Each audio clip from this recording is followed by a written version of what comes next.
None of the pollsters were predicting this at all. Everybody had the National Rally getting a majority. However, it's been such a changeable picture. It's been a real roller coaster, or a montagne russe, as they call it here in France. It's anyone's guess who'll form the next government of France. The left-wing alliance surprised everyone by becoming the biggest party. But can they form a coalition in a parliament divided, like Julius Caesar's Gaul, into three? Here's Emma James, a correspondent for France 24. Morning, Emma. Good morning. How big a surprise was this? Because we all knew, didn't we, that what happens in French politics is they always put up someone against the far right or the hard right, and France tends not to turn to the right in the end. Was this still a surprise, though? Very much so. There were big fears that, yes, this was going to be the moment that the National Rally, the far right, actually managed to get their hands on power here in France. None of the pollsters were predicting this at all. Everybody had the National Rally getting a majority. However, it's been such a changeable picture. It's been a real roller coaster, or a montagne russe, as they call it here in France. A week ago, they were saying it's a possibility the National Rally could get an absolute majority. And then that got whittled down as more and more candidates pulled out to make it two-horse races, which does make it a lot easier, obviously, for people to gather together and back one candidate against the National Front, or National Rally, as they've been rebranded now. But they were still saying that the National Rally were expected to come out on top. The predictions, the last ones that we had out, were projecting between 190 and 220 seats for them. What they actually got was 143. So it's a big change. It's a huge change. And nobody imagined that the left-wing coalition cobbled together very quickly an electoral coalition purely for this particular event. A month ago, these snap elections were called. They got 182 seats, while Macron's centrist bloc got 168, so coming in second. So for Marine Le Pen to end the night behind Emmanuel Macron's party, she will be extremely unhappy about it. Her quote is, "Our victory in reality has only been deferred." Everyone on the far right is already looking forward to 2027, when we'll have another presidential election here, and they're trying to really minimise the losses that they made. It's funny, I say losses, they made a lot of gains. They had 88 seats before, but in reality, this is a big loss for them.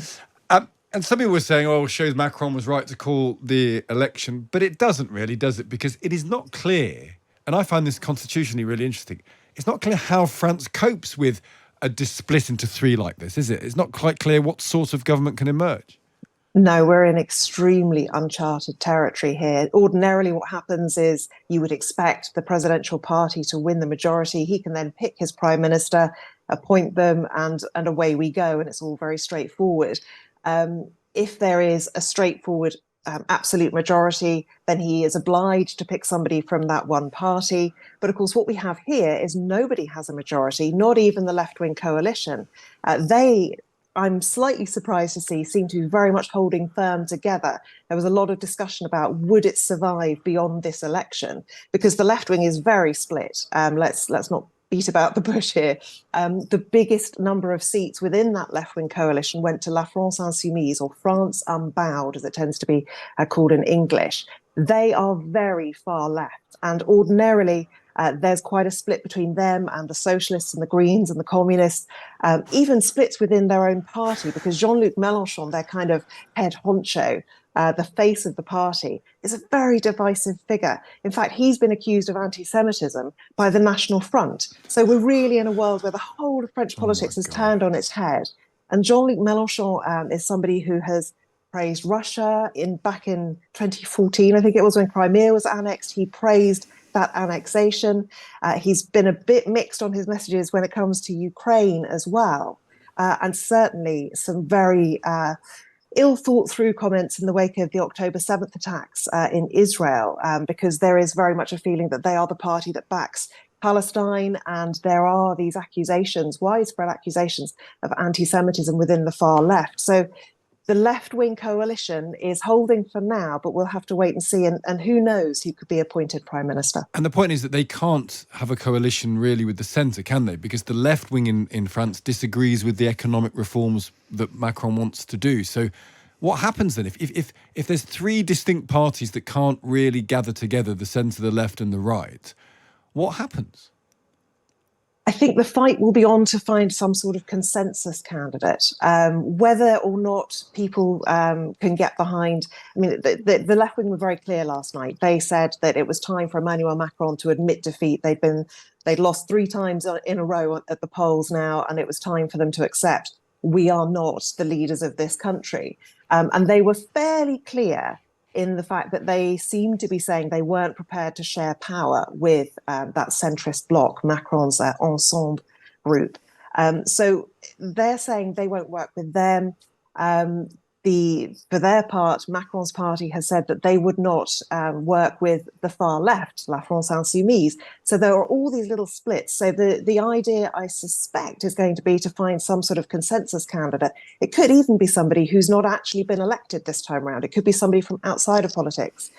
People mooting Christine Lagarde, for example, very well known, of course, French figure, but she's to the right. So would a left-wing coalition that's just won more seats than anyone else want to have a prime minister who's of the right? So it's hard to see how this is going to pan out. I think we're going to have a lot of shenanigans and horse trading going on. Gabriel Attal, for his part, has said he's going to be handing in his resignation to Emmanuel Macron this morning, but has said he will continue on for as long as is necessary, basically until we can unravel this political situation and come up with a credible leader for France to actually get behind. It is going to be an extremely tough job. Any chance Macron resigns? Who knows? I don't think anyone wants to predict what Emmanuel Macron might do anymore. Even people within his own party were saying off the record, all bets are off. We don't know. He could resign. He has said very clearly that he plans to see out his mandate, but he is something of a lame duck now, without question. And it's entirely possible that he could change his mind. It was notable that he didn't go onto the campaign trail at all last week. He left it to Gabriel Attal, his prime minister. Whether that was Attal's choice because he feels that Macron could be more of a liability than a help. It's interesting to note that Marine Le Pen was everywhere last week, and I wonder whether that actually helped serve the purpose of reminding voters that it is actually her who is the face of the national rally, not Jordan Bardella, the 28-year-old fresh-faced ingenue almost, who is seen as kind of everyman, or that's at least the way the party has tried to portray him. She was everywhere. You could not move without seeing her on television all this last week. And she, I think, was preparing, obviously, for victory. And it may even have swayed more voters to come out against her. It might have made some voters think, oh, do you know what? Maybe they haven't changed that much. I'm not going to vote for the national rally. But Emmanuel Macron has been very, very quiet. He didn't speak last night. What he said in a statement from the Élysée Palace was that he was waiting to see the exact construction of the National Assembly, how it breaks down, before he made any kind of address. So we may hear from him today, but I wouldn't like to place any bets as to what his next move is going to be. It's so interesting what will happen next. Emma, great to speak to you. Really interesting. Thank you for joining us. Well, France's far-right National Rally has failed to win a majority in parliamentary elections. In fact, they've come third. The shock exit poll and the results that we've had show a victory instead for the left-wing New Popular Front alliance. And that leaves Emmanuel Macron's centrist Ensemble alliance in second place. Now, the Prime Minister has said he's going to resign. We haven't yet heard from the French president. It's an election where political tactics were deployed in an attempt to reduce the influence of the far right. They were successful. Let's find out more. Francis Collins is broadcast journalist in Paris. Francis, tell us what happened, because this is a very different story from when we were talking after the first round. Indeed, yes. And it's either one of shock if you belong to the far right and you thought that things were going to go fantastically for you, because that of course, is what the polls were indicating leading up to this second round election, or surprise and delight if you're part of the far left bloc. So what we have now is something of a stalemate. We have Emmanuel Macron sitting as the reigning president for the next 3 years. He has to appoint a prime minister, normally from the party that gets the majority. The bloc that gets the majority. We don't have a majority yet. There is going to be an intense bout of horse trading.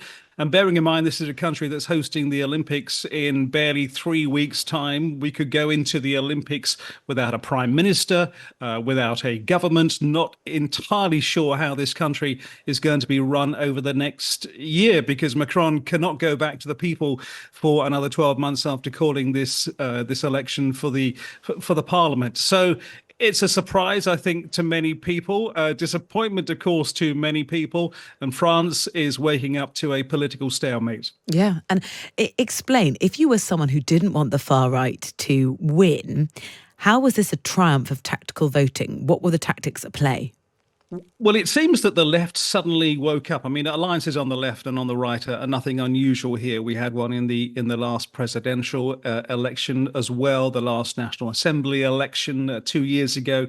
But there was certainly an awakening. You could see that all of a sudden people were thinking, goodness, this is serious. Things have to be done if we want to prevents the National Rally from taking power, because the rise of the far right has been remarkable over the last few years. I think in 2017 they had something like 8 seats, so they really have rocketed. So there was a wake-up call, it seemed, everybody getting together. And of course, the tactic was, if you were in a constituency where if you stepped down, it was going to be better for the general left bloc, then people were going to step down. Some 200 candidates who had got through from the first round of voting, getting more than 12.5% in the first round, stood to one side to allow this tactical vote. And as you say, Rosie, it did actually work. And it seems that for some people, and a lot of the papers are indicating this, France has pulled away from something of a brink. They weren't sure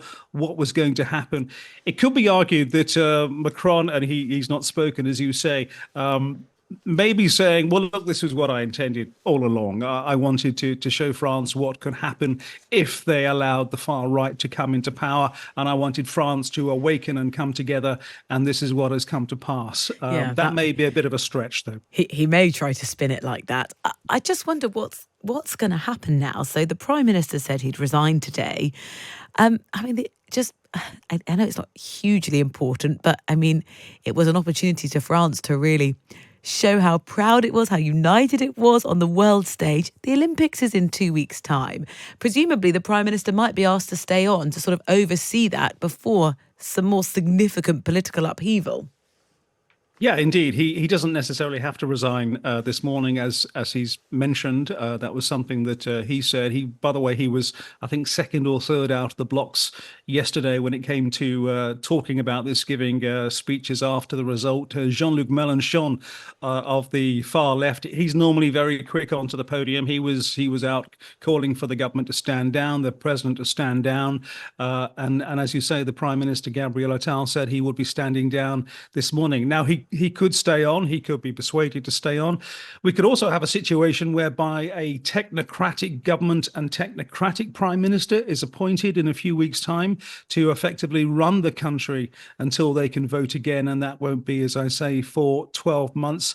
But yes, it may look a little bit odd with the Olympics coming to Paris, having no real acting government in place and simply a beleaguered, and some may call him a lame duck president, in Emmanuel Macron. Yeah, what happens next? No one's secured a majority, so now what?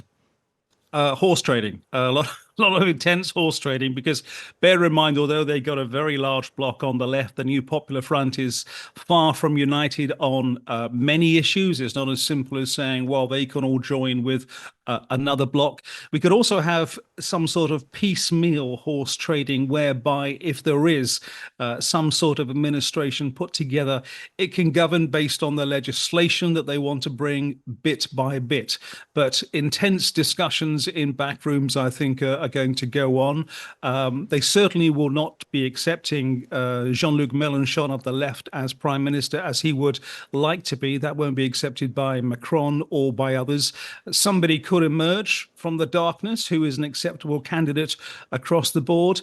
But as far as the far right are concerned, they're saying it's a disappointment. I think the phrase was an alliance of dishonor, which was uttered by Jordan Bardella, the leader of the far right. And he said, that, our time will come. Marine Le Pen more or less said that as well, that we will just have to wait for victory. And the chances are... last week she was saying there was victory. I think maybe she said that a bit too hastily. Francis, thank you so much. Francis Collings, broadcast journalist in Paris.